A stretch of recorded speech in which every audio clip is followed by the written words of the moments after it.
That's a great question. The internet is a wild place right now, and I know it's easy to go down. It's hard to figure out like what to listen to, right? So there were initial studies that did link children with autism with people who had consumed acetaminophen or Tylenol while they were pregnant, right? And it seemed like there might be a link there between, oh, if you had this while you were pregnant, maybe your kid could have autism. The rates were slightly higher.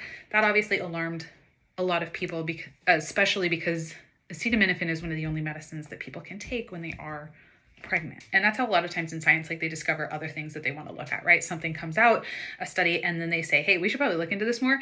So they did look into it more. And another huge study was done that actually enrolled like 2.2 million children. And that's great because the more sample size, the more kids you get going into this cohort, the more we know the information is likely to not be related to chance or accident.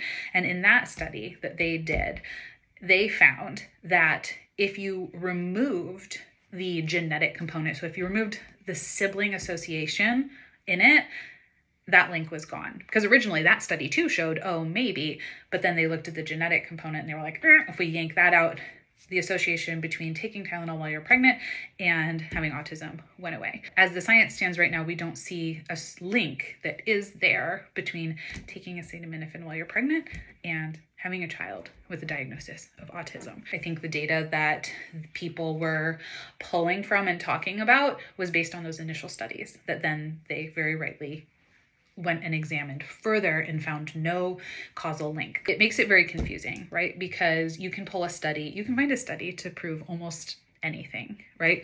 Because it doesn't mean that study is necessarily well done or was done on a big enough population or they controlled enough variables, and maybe not even to the fault of the people doing it. They just might not have thought like, oh, I should control for that.